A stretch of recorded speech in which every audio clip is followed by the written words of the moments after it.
da exposição Quadrinho 51, né, que fala dos grandes desenhistas, né, que fizeram história. Então, começando pelo Gervásio, existe todo aquele staff, né, dos desenhistas, Bonelli, não só do Tex, mas de todos os outros personagens. Então, eu queria que vocês pudessem analisar bem, o Álvaro, por ser especializado, né, na parte de desenho, mas como vocês veem o traço do desenho italiano, essa questão de ser sempre o preto e branco. Você vê que eu, quando comecei a ler, eu lia as historinhas da Disney, coloridas. Aí, quando me emprestaram um gibizinho do Tex, eu falei, eu não vou ler isso. Abri a revistinha, vi sem graça, preto e branco. Mas quando eu li a primeira história, eu não parei mais. Mas existe isso, né? Aquela questão do preto e branco, do traço, e depois agora eles começaram a colorir. As coleções são coloridas porque, eu acho que para chamar a atenção das novas gerações. Então eu queria que vocês falassem um pouco sobre a questão do desenho italiano, né? Como que são os artistas. As HQs publicadas na Itália e editadas pela Sérgio Bonelli Editora, e o grande lance, o grande chamariz é o produto completamente artesanal. Esse é o ponto fundamental, eu acho que faz toda essa qualidade, faz toda a diferença. As HQs são desenhadas completamente de forma artesanal. Aí você vai dizer para mim, sim, mas o HQ não é desenhado artesanal? Sim, claro que é. Mas e quantas técnicas já se usam nos últimos anos com retícula, com N e outras coisas que faz a HQ se tornar mais plástica do que aquele trabalho artesanal que sai da mão do profissional que desenha. E as HQs da Bonelli são artesanal, não tem retícula.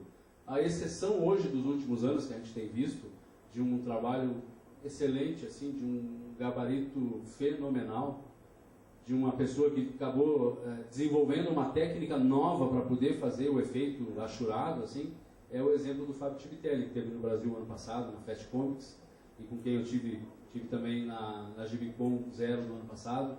O Fábio Civitelli descobriu uma técnica, aperfeiçoou uma técnica de pontilhamento, de achuramento, que faz ele correr à margem dos outros desenhistas que usam apenas o nanquim clássico, assim, no sentido de pena, no sentido de pincel. Ele acabou desenvolvendo uma técnica que se sobressai aos outros desenhistas. E talvez, penso que se um dia o Cláudio Villa se aposente do timão de desenhar as capas, eu penso que talvez ele possa ser o sucessor natural aí dos capistas do Tex. Agora, com relação ao conjunto da obra italiana, o destaque assim é o preto e branco. Para muitos isso é destaque negativo. Aí você pega uma revista, quem é crítico de arte, quem é leitor de quadrinhos, quem trabalha com quadrinhos, quem é jornalista, que é o caso do Sidney Guzman. Se eu falar sobre uma revista em preto e branco de uma Júlia, por exemplo, para um leitor tradicional de super-heróis, talvez ele até vire o nariz, preto e branco. E o Sidney está dando depoimento, a melhor revista publicada no Brasil atualmente, Julia Kendall. Mas a pessoa vai torcer o nariz no primeiro momento, porque ela pega uma revista colorida de 80, 100 páginas, paga 7, 8 reais, como é que vai pagar uma Júlia formatinho, pequenininha, com 132 páginas, vai pagar 8,90? A primeira conta que a pessoa faz é essa. Como é que vai pagar 8,90 se eu tenho o mesmo gibi de uma outra editora, o mesmo, entre aspas, de uma outra editora, em cores, por um valor similar? Parece assim que o colorido salta mais aos olhos, no primeiro momento. Agora, a grande sacada do artesanal é também resultado de uma grande construção do roteiro, como eu já falei antes. Um roteiro bem construído, bem amarrado, e daí não é só Julia Kendall, que é uma das melhores revistas do Brasil hoje, com toda essa densidade dramática e psicológica que se encontra em cada número, mas em todas as outras edições é assim. Esse artesanal, esse preto e branco, o roteiro bem construído, bem amarrado, faz toda a diferença. E mais ainda agora, Rainha, o adendo da cor, porque a própria editora Bonelli, que não se rendia ao aspecto de colorizar gibis, com essa iniciativa da italiana recente aí, saíram várias edições em cores, sucesso absoluto de vendagem na Itália, que inclusive motivou o Sérgio Bonelli a criar uma coleção nova, ainda em vida, antes da sua última viagem, criar uma coleção nova chamada Tex Color, que uma vez por ano vai publicar uma história em cores inédita, Porque as outras eram histórias já tinham sido publicadas que foram recolorizadas. E essa não, essa série nova, para mim é um teste editorial de mercado e o que se diz inicialmente que poderá ser uma edição por mensal, uma edição anual colorida, talvez possa ser daqui a pouco 2 por ano, daqui a pouco quadrimestral, daqui a pouco até mensal, se for o caso. Complementando a sua afirmação agora, que foi ótima, o novo público de quadrinhos que veio com essa onda de mangás, ele está totalmente acostumado a ver o quadrinho semi-artesanal em preto e branco. Mesmo com esse público, você acha que o brasileiro está tão acostumado com o comic que ele torce o nariz por preto e branco? Eu também fala isso do Turma da Mônica Jovem, né? Foi bom ter dito isso, porque assim, ainda tem, efetivamente, o cara que mais torce o nariz é o cara que lê super-herói. Ponto. Quando a gente lançou o Turma da Mônica Jovem, lá na Maurício, teve gente que falou assim, é pra colorir? É por isso que vem preto e branco?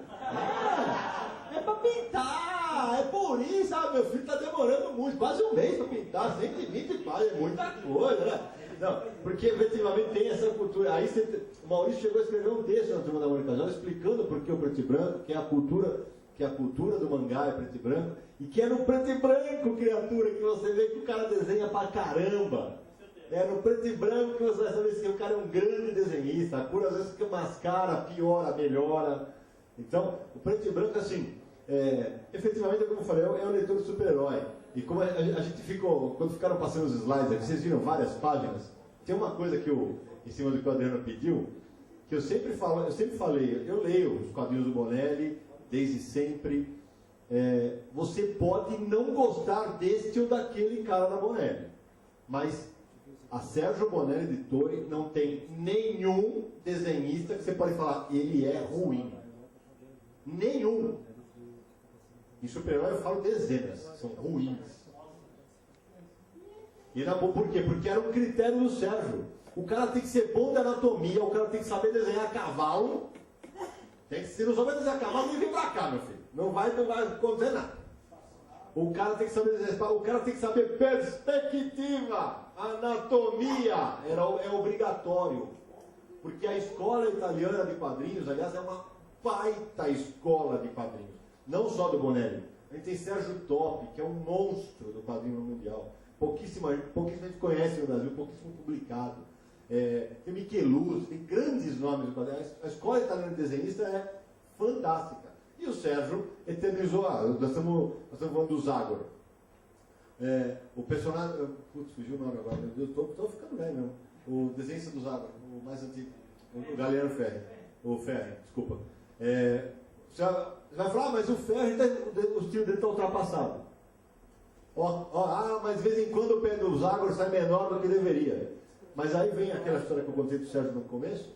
Mas, fato, ele conhece anatomia. Ele conhece perspectiva. Ele sabe montar uma grade numa página. Ele sabe dar narrativa numa página. Então, é isso. O quadrinho é isso, cara. É você pegar e é engraçado que isso é muito enraizado na cultura italiana de quadrinhos. Os caras têm isso aí. O Giancarlo Berardi me contou quando eu entrevistei, ele falou, para nós, o quadrinho não tem que ser splash page igual o americano, não. Tem que ser quadro a quadro, mudando o ângulo daqui para cá da câmera, a câmera daqui para lá. O Osamu Tezuka fez isso no Japão. Exatamente. E guardadas as proporções, você vai falar, mas imagina, você está comparando o mangá com o fumetti, mas guardadas as proporções, os mercados têm muitas similaridades. Tem uma indústria própria, porque lá na Itália, para vocês saberem, em 2009 eu fui visitar várias gibiterias sem falar o que eu era. Falei, qual é o quadrinho que mais vende? Para todo lugar você fala assim, mangá. Ele falou, Tex, Dylan Dog, depois Topolino, que é o Mickey, e aí vem o mangá. E tem um monte de mangá lá. Os mangás tomaram a França, tem muito mangá sendo publicado lá. Nos Estados Unidos tem muito mangá, no Brasil tem muito mangá. Mas assim, a indústria italiana muito, muito forte continua baseada na Sérgio Bonelli. E antes de passar por mais uma historinha para vocês ficarem felizes. Eu vi uma imagem lá do Sérgio vestido quase de Indiana Jones. Tem uma vez que o Sérgio ele mantinha um jipe em Marabá, no Pará. Então, a penúltima vez que ele esteve no Brasil, ele desceu na Venezuela e atravessou de barco para o Brasil. Né? Vai lá. Essas são as andanças do Sérgio. E ele pegou o jipinho dele e foi à Serra Pelada. Chegou em Serra Pelada, estava o minerador lá, tal, o cara estava lendo o Tex. Aí chegou do lado, pô, que legal. Você gosta do Tex? Oh, adoro. Sou eu que faço lá na Itália. O cara queria matar o Sérgio. Você acha que eu sou trouxa? Sabe que eu estou aqui? Você vem falar que você é o cara do Tex, cara? Eu vou te matar na peixeira, rapaz. Eu vou te furar o bucho. Aí o cara, o Sérgio, não, para. Tirou, falou, dá uma olhada aqui no nome e vê. Sérgio Boné, o Sérgio virou rei. Virou rei, Sérgio Boné. Todo mundo, Sérgio, o homem do Tex está aqui! Então foi aquela festa. E o Sérgio gostava, ele falava assim para ele, Sidney, São Paulo e Rio eu vou para ver vocês, meus amigos. Eu gosto de ficar lá para cima. Lá é que eu me sinto bem. Perguntaram para o Alfred Hitchcock quais eram as 3 coisas importantes para fazer um filme. A good script, a good script, and a good script. Boa. Frank Sinatra, quando davam para ele uma nova canção, a primeira coisa que ele fazia era ler os lyrics, que ele queria saber se o texto tinha poesia. Só depois que ele ouvia a música. Eu costumava, quando dava aula para meus alunos, citar o exemplo de um filme clássico. Charlie Chaplin, o vagabundo está no esquina, passe um caminhão, o caminhão tem um metal que está pendurado numa bandeira. Naquele tempo o cinema era preto e branco, mas você sabe que aquela bandeira é uma bandeira vermelha, uma bandeira rosa, que está lá para avisar. A bandeira cai, o vagabundo corre, pega a bandeira e corre atrás do caminhão brandindo a bandeira para avisar que a bandeira caiu do caminhão. Nisso, um bando de grevistas entra atrás dele e todos eles vêm correndo e ele não vê os grevistas atrás dele. Ele só fica brandindo a bandeira vermelha em primeiro plano. Aí a polícia vem dar um puta pau neles e ele não entende por que ele está apanhando. Então, quando você é criança e hoje quando você vê, é uma cena muito engraçada.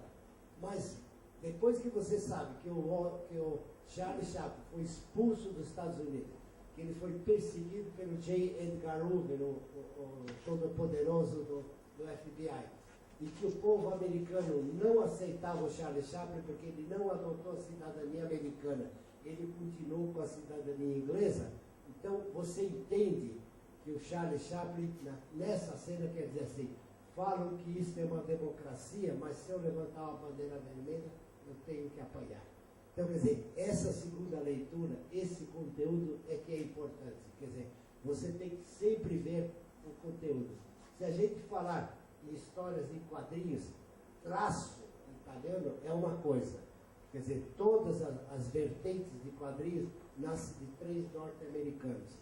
Harold Foster, Milton Kenneth e Alex Raymond. Esses 3 influenciaram o desenho no mundo inteiro. Qualquer anúncio de publicidade no mundo inteirinho é influenciado por um desses 3. Então, o Hugo Pratt, por exemplo, é influenciado pelo Milton Kenneth. Todos os desenhistas do Tex são influenciados pelo Alex Raymond. Serpier é influenciado pelo Alex Raymond. Aquele que tem uma personalidade como traço muito forte é um dos preferidos do Gonçalo Júnior. Guido Crepax. Esse tem uma originalidade incrível de traço. Então, o traço italiano é uma coisa, o conteúdo é outra. Aquilo que ele falou, ele não leu o Tex, nunca parou de ler. Por quê? Porque o conteúdo, o Tex é bem escrito. O Leo Labner, o Ferdinando é bem escrito, The Spirit é bem escrito, quer dizer, o texto é fundamental. Eu era desenhista, começando a trabalhar em desenho, vi as primeiras histórias do Spirit e falei, puxa vida, esses personagens em primeiro plano, o Spirit, o Inspetor Nola, Helen e o Ebony Branco, não tem importância. O importante é o que acontece lá no fundo, aqueles caras lá no fundo, as histórias do Spirit são aquelas que acontecem lá no fundo, e prestava atenção nessa história. Eu disse assim, por isso parece conto do Anton Chekhov. Quando o André Leblanc, que era assistente do Melaide, veio para o Brasil, falei para ele, as histórias que se passam no background do Spirit parecem Chekhov. Ele disse, o Hilário mandava a gente ler Chekhov, de Maupassant, porque ele queria que a gente escrevesse aqueles contos daquele jeito. Um dia eu estava conversando com o Hilário, citei esses nomes, e o O.Henry disse, O.Henry eu não gosto, eu gosto dos outros. Então, quer dizer, a formação dele era de literatura da Europa, quer dizer, os russos, os franceses principalmente. Então, quer dizer, eu sempre, quando falo de quadrinhos, eu falo de literatura. Quando me dei para dar aula de televisão, eu só falava de cinema. O pessoal de televisão chamava o pessoal de cinema assim, o Moia só fala em Orson Welles, vem aqui ver as aulas de televisão dele. Por quê? Porque você tem que ver, ampliar o seu conhecimento. Se você não lê livro, se você não lê revista, não lê principalmente jornal, que é a coisa mais próxima da realidade, você fica fora do mundo. Então você tem que ler muito, você tem que ver muito cinema. Nós íamos ver filmes e eu olhava e dizia, puxa vida, aqui, quando a Burma morreu em Terra dos Piratas, ele fez uma tira em quadrinhos que só tem montanhas, e aqui estão o Pat Ryan e o Derek e o túmulo onde a Burma foi enterrada. Eu falei, isso é John Ford. Aí o Milton Kennedy conta que ele morava numa montanha e o gerente do cinema telefonava para ele assim, hoje passa um filme de John Ford. E ele descia a montanha e ia ver o filme de John Ford. Ele descia a montanha para ver o filme de Alfred Hitchcock. Então, qual é que é a linguagem do Milton Kennedy? É a linguagem nascida da literatura. E qual é o texto do Prato, que é um discípulo dele, um grande escritor? Então, quer dizer, vocês têm que preocupar sempre com o conteúdo de cinema, o conteúdo da televisão, o conteúdo da literatura, e ter sempre uma segunda leitura. Por que aquilo é feito desse jeito? Quer dizer, qual é que é a mensagem subversiva que está contida nesse grande texto? E aí, então, você consegue entender não só de história em quadrinhos, mas também de cinema, de televisão, e principalmente, como ser humano, conhecer o resto do mundo. Para comentar o que o Álvaro falou, na minha coluna que eu falei sobre o Sérgio Bonelli, que tem no Universo HQ, tem uma galeria de fotos, acho que tem umas, sei lá, 70, 80 fotos, e tem as fotos da biblioteca da Sérgio Bonelli Editora, onde todos os desenhistas e roteiristas bebiam ali para contar a história do Brasil. Queria deixar o Sérgio feliz, ele me manda aí um livro sobre culinária brasileira, sobre planta brasileira, bicho brasileiro, porque o cara ele não ia chutar. Aquilo lá tinha que ter referência visual e também literária para o roteirista.